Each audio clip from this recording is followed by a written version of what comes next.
Hey! Magandang araw mga kasisid. Welcome back po sa aking channel at kung bago ka pa lang sa channel ko, syempre, welcome na welcome ka. Kaya kung magustuhan mo ang video na to, huwag kalimutang mag-subscribe, i-like o i-share.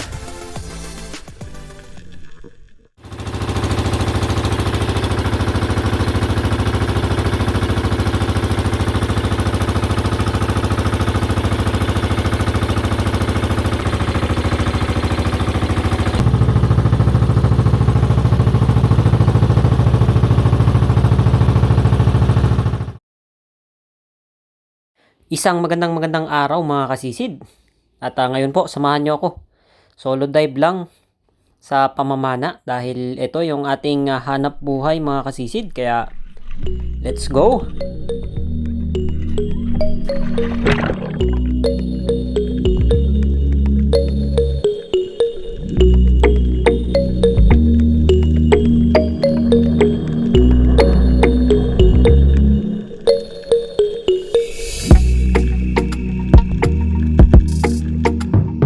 At dito, pagdating ko sa may malapit-lapit sa Pangantuhan mga kasisid, isang batfish yung naka-stay lang dito sa may gilid ng bato. Agad-agad ko nang kinalabitan yan, kaya lang hindi bumukas yung flapper mga kasisid, dumiretso siguro sa buhangin.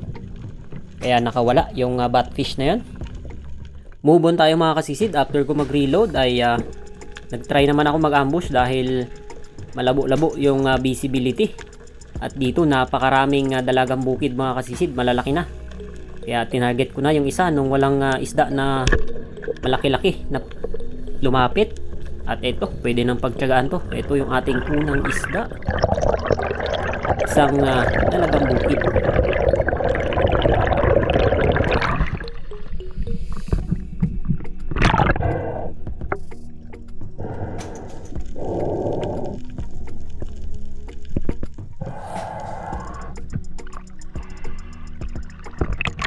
Pagdating ko sa unahan mga kasisid ay dali-dali kong pinindot yung camera dahil may papasalubong na bluefin trevally. Agad-agad kong nakalabitan yan. Buti na lang tinamaan pa rin, pero yung pagkakatama niya nasa gilid lang.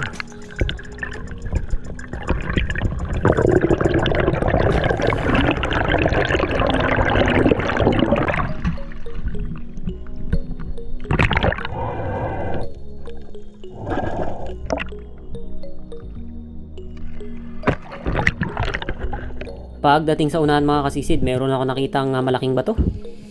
Kaya dinapaan ko kagad dahil maraming isda ang umaligid-aligid sa malaking bato na to. Nagtry akong mag-ambush kung ano yung lalapit. At dito, meron ako nakitang target, isang napakalaking oriental sweet lips mga kasisid. Halos 2 kilo na rin ito. Kaya lang, biglang lumabas itong Maori sea perch. Ito yung masarap pang sigang mga kasisid, kaya nag-change target ako. Kaya lang nung pagkalabit ko ay yun, hindi tumagos yung flapper mga kasisid. Winasiwas lang at bumalik sa malaking bato itong kanlay na ito. Sayang, nakawala pa. Pagkalipas ng ilang minutong pahinga at pagkatapos mag-reload ay same spot mga kasisid kung saan ko napana yung Maori sea perch ay dinapaan ko ulit dahil yung oriental sweet lips mga kasisid ay hindi pa pumasok sa bato, dito pa sa labas. Kaya inambush ko ulit at inantay kung ito ba ay lalapit dahil biglang nagulat kanina nung kinalabitan ko yung kanlay, pero hindi nadala itong oriental sweet lips na ito mga kasisid. Gusto talaga magpapana. Kaya nung na-meet ko yung tamang distansya para kalabitan, ayun, isang napakagandang pagkakatama at sa oras na ito, hindi na siya nakawala.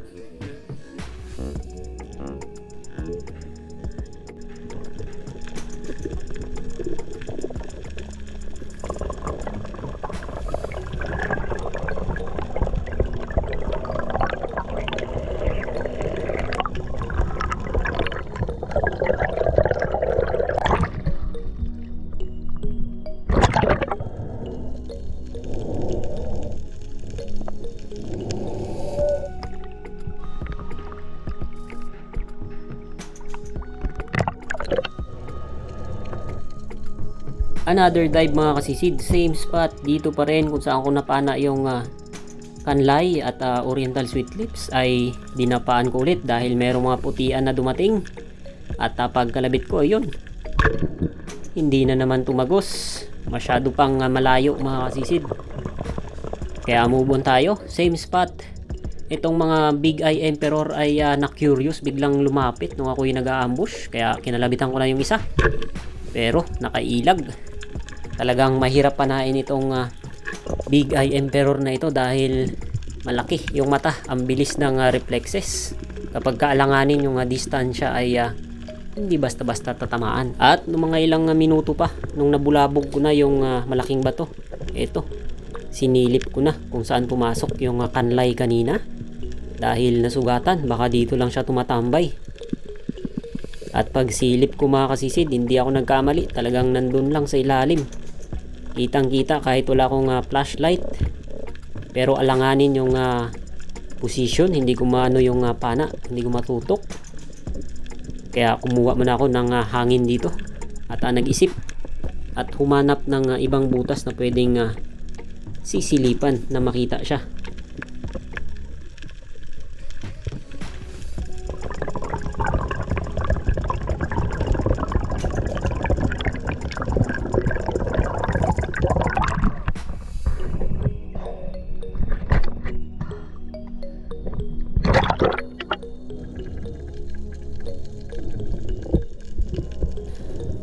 Pagkatapos ng ilang minutong pahinga ay binalikan ko yung malaking bato na ito at dito ako sa kabila.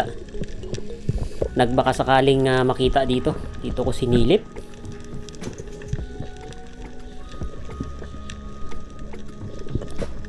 At sakto naman pagsilip ko mga kasisid, merong isda na hindi gumagalaw sa ilalim. Kaya ipinasok ko na yung pana mga kasisid, pero hindi ito nakasagad ng kasa, binawasan ko na. At sakto pagkalabit ko, ayun, walang pumalag. Kala ko hindi tinamaan mga kasisid at kala ko na-stuck yung bala. Pero nung paghila ko, ayun, isang oriental sweet lips na napakalaki, mas malaki sa kanina. Kaya pala hindi pumalag dahil na stone shot mga kasisid. Talagang maganda yung pagkakatama, ayos.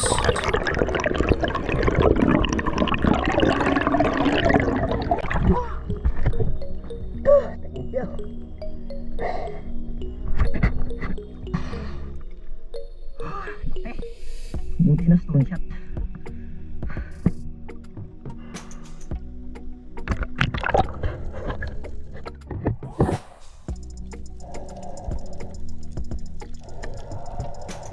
Matagal bago ulit ako nakapana mga kasisid, hanggang sa malapit na ako sa bangka. Bala ko nang lumipat ng spot nang biglang nagpakita itong coral trout o suno. Hindi na ako nagdalawang isip, kahit na hindi ganong malaki, kinalabitan ko na para makadagdag sa aking huli.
Palubog na yung araw kaya hindi na ako lumipat ng ibang spot mga kasisid. Pumunta na ako sa sandbar at doon ako magpupondo ng bangka at magluluto.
Eat mga kasisid. Kain. Lumalakas na yung hangin.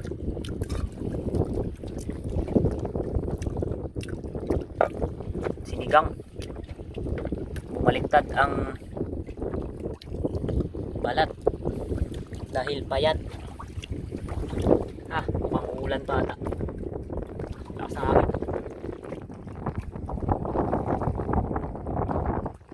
Let's go, let's eat.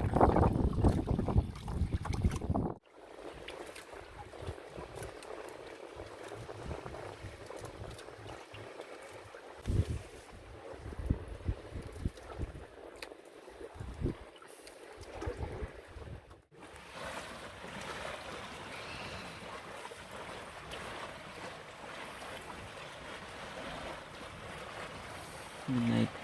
Good night mga kasisid. See you tomorrow.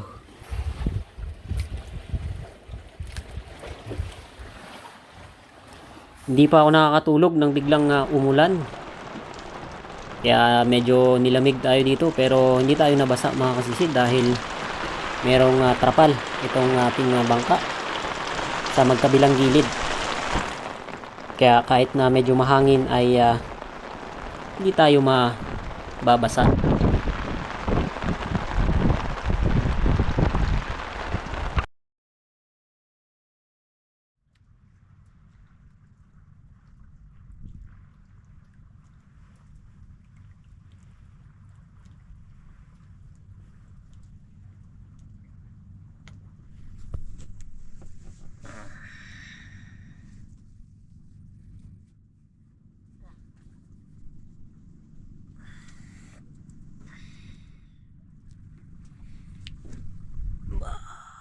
Good morning mga kasisid.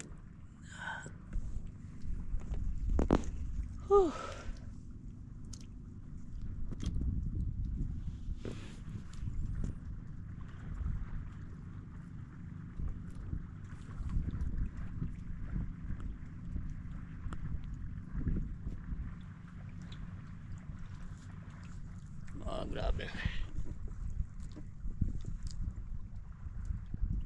Umangin. Hindi nakatulog na maganda. Maulan-ulan.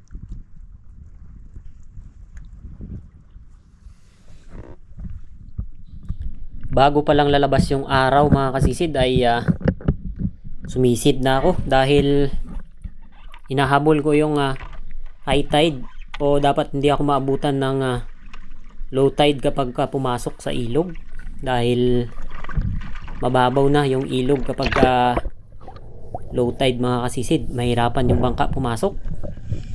Kaya dito dali-dali agad akong sumisid para makadagdag ng isda. At bago makalayo mga kasisid ay sinecured ko muna itong bangka dahil ako lang mag-isa at iiwanan yung bangka dito. Ay panigurado tayo na hindi aanurin yung bangka.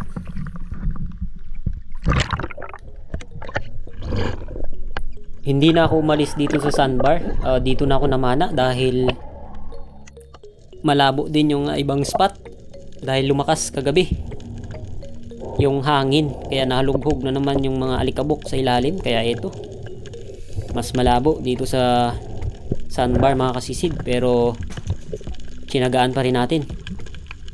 Dito meron ako nakitang malaking bato, agad-agad kong dinapaan.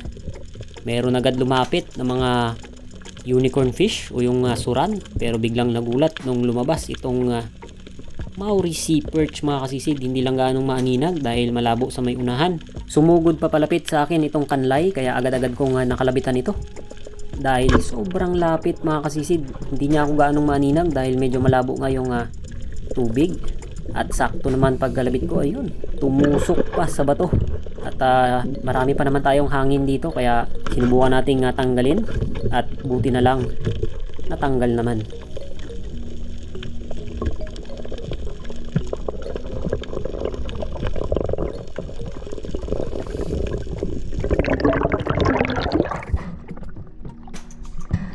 Magandang simula dahil napakalaki agad ng ating unang nahuli. Kaya goods yan mga kasisid, magandang pangitain.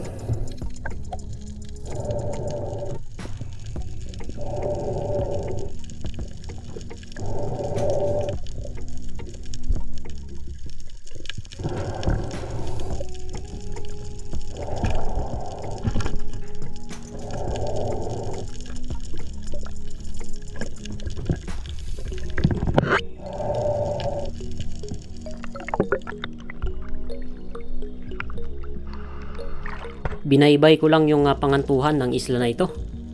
Pero talagang di ganong maaninag sa malayo, pero itong Oriental Sweet Lips lumapit ng gusto sa akin. Kaya nakita ko yan mga kasisid, sakto pagkalabit, tinamaan naman at napakagandang pagkakatama. Tagos yung dalawang sima.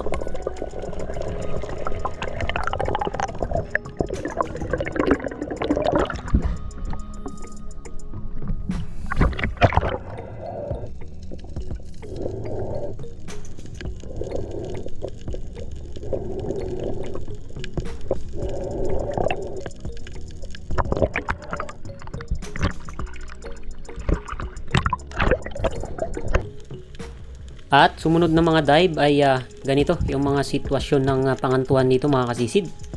Maraming mga bitak-bitak. Kaya sinilip ko isa-isa. Pero wala talaga akong nasumpungan na pwede nang panain mga kasisid. Walang laman.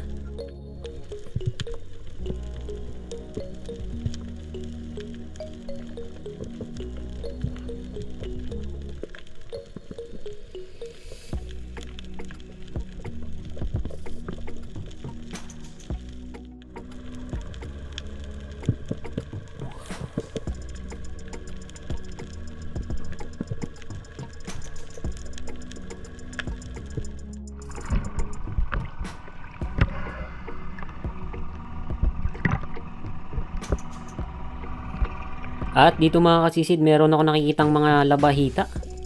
Nagkakagulo dito at merong mga dalagang bukid. Kaya agad-agad kong dinive. At pagdating sa ibaba, napakaraming isda sa spot na to mga kasisid. Dito pala sila umipon-ipon. Kaya nagantay pa ako ng ilang segundo kung anong isda yung lalapit ng gusto na pwede nang panain. At ito, isang lipty o sweet lips mga kasisid, good size na, kaya hindi ko na pinatagal yan. Agad-agad ko nang kinalabitan at buti na lang tinamaan pa rin kahit na yung visibility ay hindi ganun kalinaw.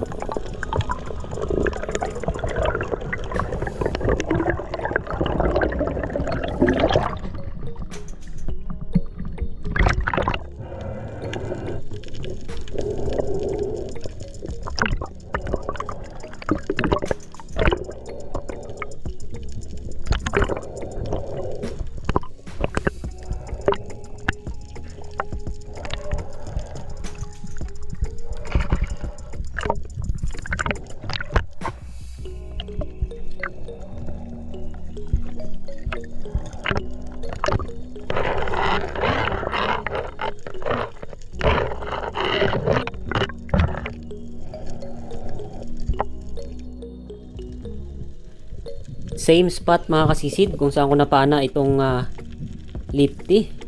Dahil maraming ang isda dito ay dinapaan ko ulit kung ano yung isda na pwede nating maidagdag sa huli. At dito nagsilapitan na itong Manila labahita na malaki. At meron ako nakikita sa una na red bass, pero hindi pa ganun kalalaki.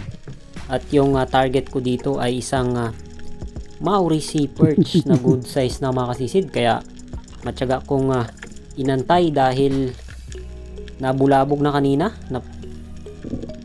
Kaya alanganin ng lumapit itong mga isda.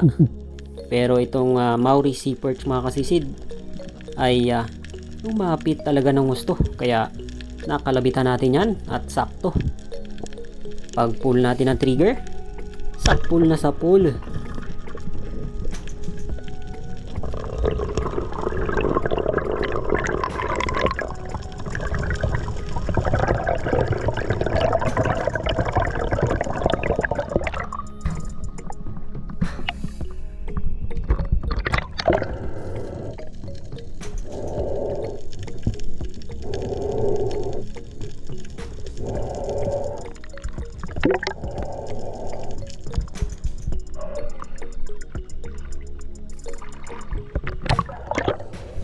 Pagkatapos kong tuhugin yung kanlay mga kasisid ay binalikan ko ulit same spot.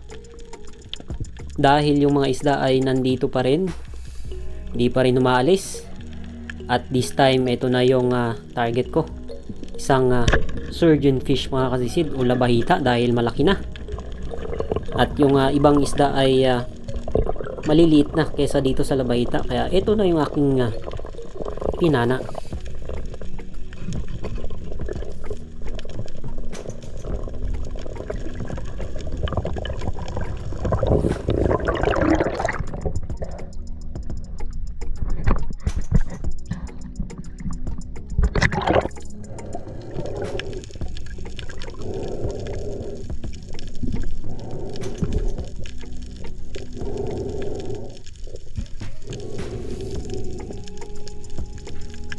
Maganda yung spot na yun mga kasisid. Nandun lahat ng isda nakatambay. Wala sila doon sa mga bitak-bitak. At nakadagdag tayo ng tatlong isda sa iisang spot lang. Pagkatapos nito ay bumalik na ako sa bangka dahil lumabo na ng gusto doon sa may unahan. Daanan na siguro yun ng agos. Kaya unload tayo dito ng pana mga kasisid ng mano-mano kung paano natin ito kinasa. At dinaanan ko na yung pondo. At buti na lang hindi naman lumakas yung hangin. Kaya safe yung ating bangka mga kasisid. At safe yung ating pag-uwi dahil kalmadong kalmado yung dagat.